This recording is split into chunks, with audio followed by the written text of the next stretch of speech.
I used pick slanting to take my alternate picking from this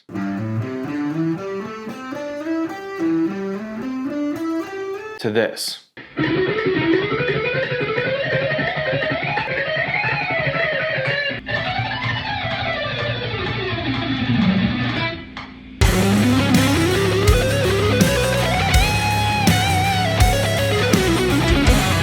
And today I'm going to teach you everything you need to know about pick slanting so you can pick fast and clean all across the neck. Here's the problem that most people run into with their alternate picking. They can pick on one single string fine. They can even pick pretty fast on one single string. But when they start crossing strings or string transitioning, I want you to take note of that term because I'm going to use it a lot, everything falls apart. They either hit unwanted strings as they're picking, or to avoid hitting strings, they start bouncing their pick too much to hop over strings. And that bouncing motion also sounds sloppy. But pick slanting, as coined by Troy Grady, actually solves both of these problems. So what is pick slanting? Let's throw this on that was invented by Troy Grady and talk about it. So when I'm talking about pick slanting, I'm talking about the butt end of the pick right here. So if the butt end of the pick is facing upward, that's an upward pick slant. If it's facing downward, that's a downward pick slant.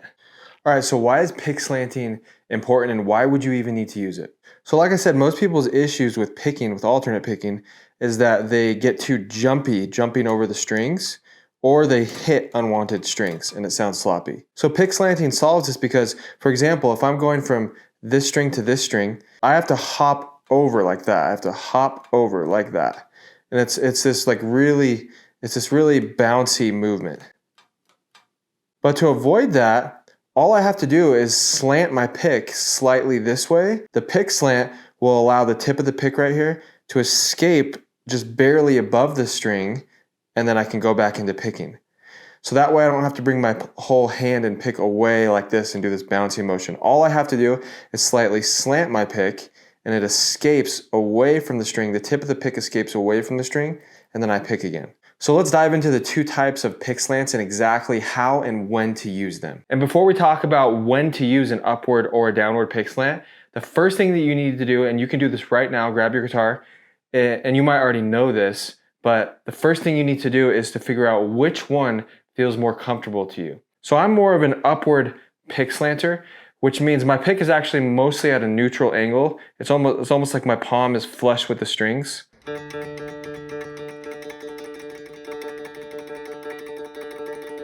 But that actually is technically a slight upward pick slant, because if my palm is resting on the strings or on the body like this, that naturally puts me, watch, at a slight upward pick slant.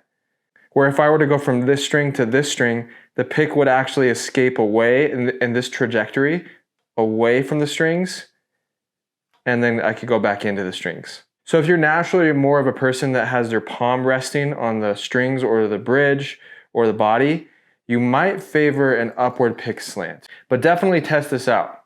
If you're more of like your palm is like this and you're hanging off the guitar like that, you're probably more of a downward pick slanter.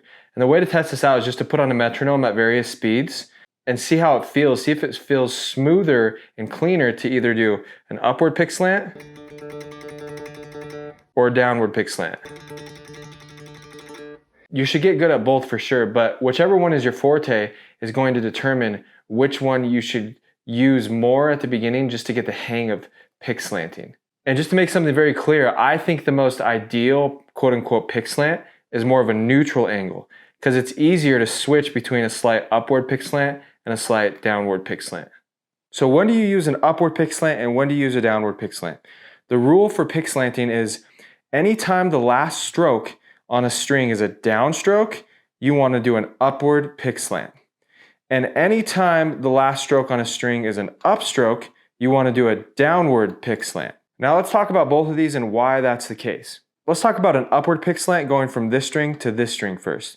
So essentially, the reason why I need an upward pick slant is because if the last stroke on this string is a downstroke before going here, the upward pick slant will allow the tip of my pick to escape over the top of the G string before I go backwards into the G string on an upstroke. So upward pick slant, downstroke, tip of the pick escapes over, bam. If I had a downward pick slant here and it was a downstroke, my pick would just run into this string and then I'd really have to torque like that. So I want a slight upward pick slant, downstroke, so I can keep picking. Now, when I say upward pick slant, I don't mean huge. I just mean barely enough so that the tip of the pick can escape over the string into that string. So the same thing is true if I'm going, instead of going from here to here, if I'm going from here to here, the same thing is true. If the last stroke on this string, if I'm picking and the last stroke is a downstroke, I want a slight upward pick slant so the tip of my pick can escape away from the G string and miss it on the way to the D. So upward pick slant, it escapes away, misses it on the way to the D. Now let's talk about a downward pick slant. If I'm picking here and the last stroke on going from this string to this string, if I'm picking here and the last stroke is an upstroke here, I want to slant my pick slightly downward because that will allow the tip of my pick to escape away from the D and miss it on the way to the G. So if I'm picking down, up, down, up, down, up, down, up, that downward pick slant will allow my pick to escape away from the D, miss it on the way to the G string. So the same thing is true instead of going from here to here. If I'm going from here to here, the same thing is true. If I'm picking down, up, down, up, down, up, and then I go to this string, I want a downward pick slant because that downward pick slant is going to allow the tip of my pick to escape over the D and miss it before I go down on the D.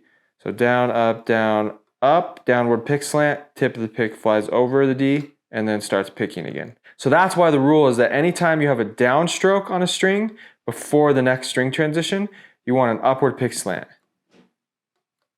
And anytime you have the last stroke on a string is an upstroke, you want a downward pick slant. All right, so just to prove that the highest level alternate pickers in the world use this, whether they know it or not, let's take a look at who I consider to be the best alternate picker in the world, and that is Baxty. And this is an exercise where he implements both an upward pick slant and a downward pick slant. In other words, an upward pick slant and a downward pick slant are just ways to escape away from the string before string transitioning. So you'll see here, let's take a look at it fast first.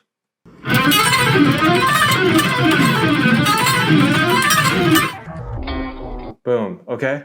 So we see right off the bat here that after this, when it starts slowing down, he doesn't, remember the rule is, if the last pick stroke is an upstroke before a string transition, he's gonna slant his pick downward towards the ground. And he does this right here. See that? Let's watch that again.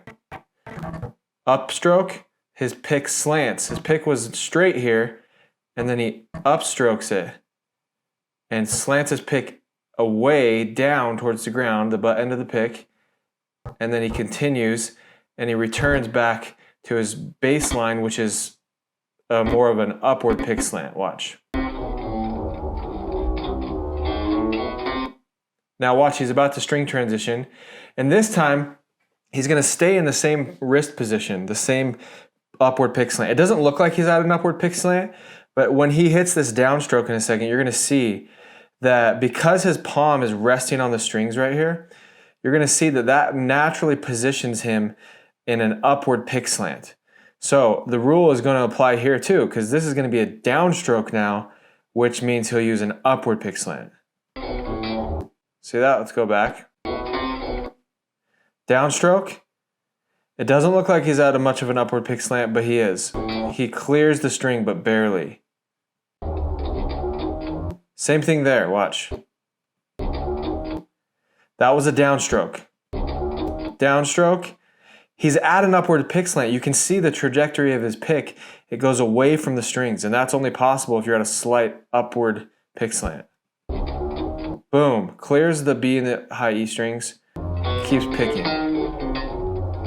And then he goes back to a downward pick slant. Why? Because that last stroke was an upstroke. Watch. Boom. Upstroke. String transition.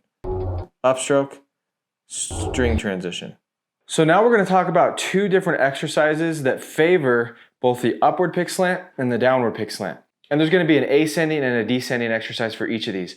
And then we're going to talk about an exercise that mixes both the need for an upward pick slant and a downward pick slant all in the same sequence, which you will encounter a lot. Now the first exercise is a descending harmonic minor run. And the last stroke on each string is going to be a downstroke before I transition strings. You can see right here.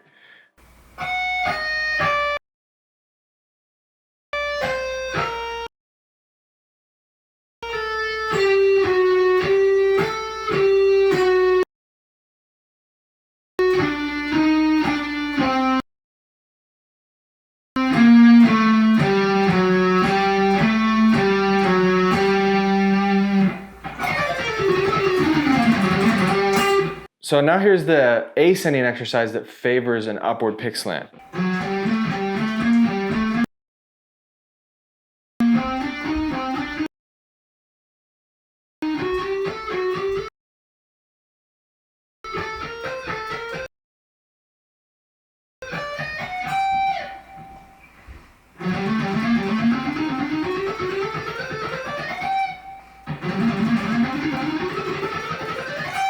So if you're an upward pick slanter, if that's what you decided feels the best, I recommend starting out with exercises that specifically allow you to end your last stroke on a string as a downstroke and then transition strings, just to practice that upward pick slant and really dial it in. Now, using the same harmonic minor scale, we're gonna do an exercise ascending and descending that allows you to use a downward pick slant. So the last stroke on every string before I transition strings on this one is gonna be an upstroke, string transition, upstroke, string transition. And this is achieved by doing just a simple 6-note per string sequence. And I'm not a downward pick slanter, so I suck at this, so it's not gonna be nearly as fast.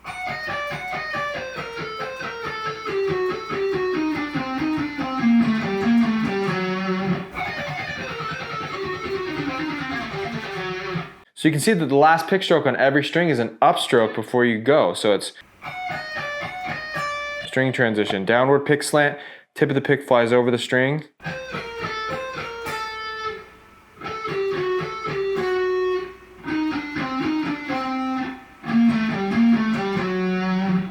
And then the ascending sequence would be this, 6 notes per string.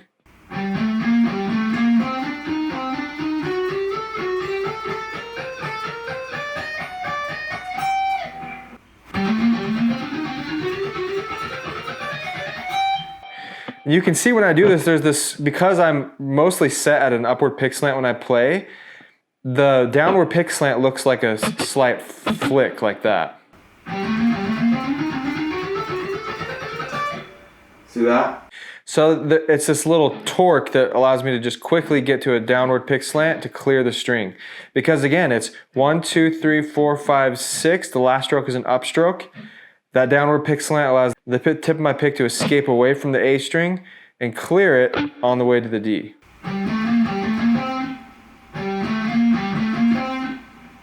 If I was a downward pick slanter, I could just stay at this really heavy angle the whole time.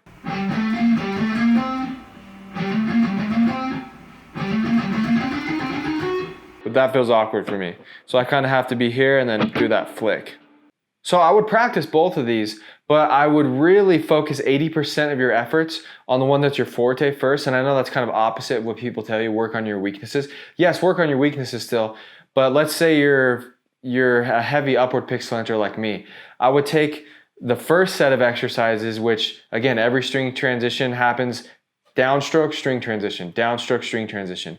That's really gonna help you dial in your upward pick slanting. So if you're an upward pick slanter, 80% on that, the other 20 or 30% on the downward pick slanting exercise, which is the second. And if you're a downward pick slanter, do the opposite. Now let's take a look at an exercise that combines both downward and upward pick slanting. And truth be told, I'm good at upward pick slanting in sequences that favor upward pick slanting, where downstroke, string transition, downstroke, string transition. I'm kind of a cripple in that way, and I'm working on the other type of pick slant, but I really suck at it now. But here's an exercise that allows you to practice both in the same sequence.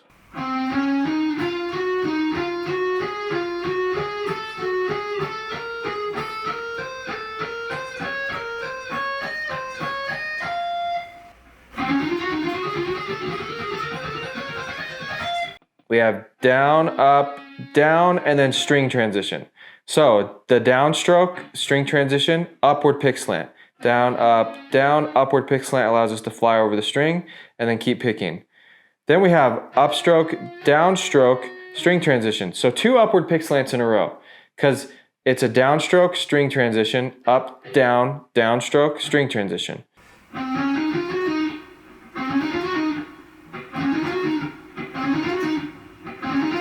That's why it's easier for me. But then I have to sort of flip the pancake, because the next string transition is immediately an upstroke and then a downstroke. So it's like upward pick slant,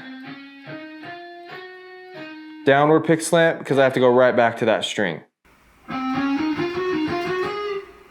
And you'll see, if you pay really close attention, you'll see that every time I do a downstroke, I'm at this sort of default upward pick slant.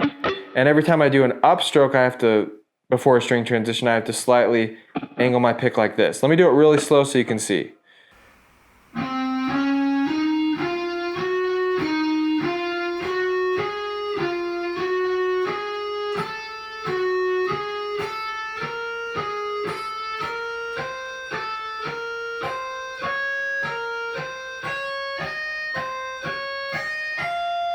So there's an exercise that you can use to practice both. Okay, so by now you've figured out which pick slant is going to be kind of your forte, either a downward pick slant or an upward pick slant. And by the way, an upward pick slant can a lot of times feel like a neutral angle, but if you're a type of player that rests your palm on the strings as you're picking, you favor an upward pick slant automatically because that puts you, if your palm is like this, that puts you at a slight upward pick slant to clear the adjacent string after a downstroke or downstroke. If your palm is more off and you're more of this guy like this, then you're naturally going to be more of a downward pick slanter. That's not to say you can't train both, and the best alternate pickers in the world do train both. Well, let's talk about the best way to practice your pick slanting. Again, if you watch any of my other videos, I talk about and recommend isolating skills, even isolating string transitions, boiling things down to the most micro sort of skills and isolating them. And that's the best way to get good fast. But essentially the best way to practice your pick slanting is to practice just 2 strings at a time. Or in other words, isolate 1 string transition at a time. So if I'm practicing this first descending exercise that favors an upward pick slant, where the last stroke on each string is a downstroke, then string transition. So if I'm practicing that, what I want to do is and this is going to feel monotonous, but I want to practice the first string transition first, just so I can get used to that downstroke, clear the E string on the way to the B. So down, upward pick slant, clear that string on the way to the B. So what I'm going to do is I'm just going to play the first 4 notes because I have 3, 1, 2, 3, and then the 4th note is the first note of the next string. And that's what I'm trying to practice. So that's all I'm practicing first, just to get used to that.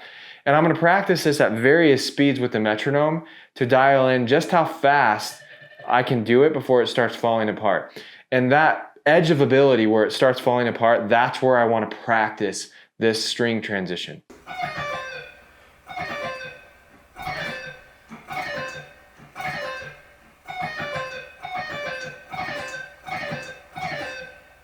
So now I know, okay, I have the capacity to make 1 string transition clean and smooth.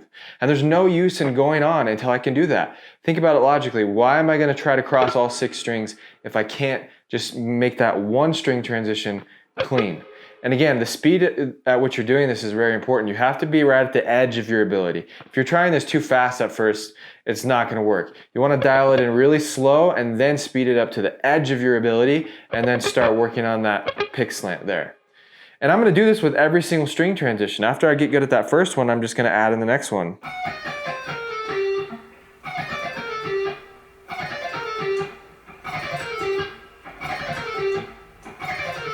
And I'm going to do this for every single string transition. Now, I'm not going to go through every exercise, but this applies for whatever exercise you decide to use. For the one that combines both pick slants as well, you want to isolate 1 string transition at a time, get really good, master that upward or downward pick slant for just that string transition, and then progressively add 1 at a time. That's the best way to do it. Now, here's a major quote-unquote hack that I use and that I see good guitar players use a lot with getting comfortable with string transitioning and pick slanting. And that is to play the same exact sequence you were playing. So if we were playing that descending harmonic minor line, so if we're playing that, it's useful to isolate the right hand because I want to reduce what's called cognitive load. It's hard to think about my pick escaping away from the string and then transitioning strings while I'm also focusing on my left hand over there. So what I'm going to do is I'm going to take the first string transition, with just the right hand isolated, and I need to make sure I'm playing the same exact amount of pick strokes that I would be playing if my left hand were involved. So 1, 2, 3, and then string transition.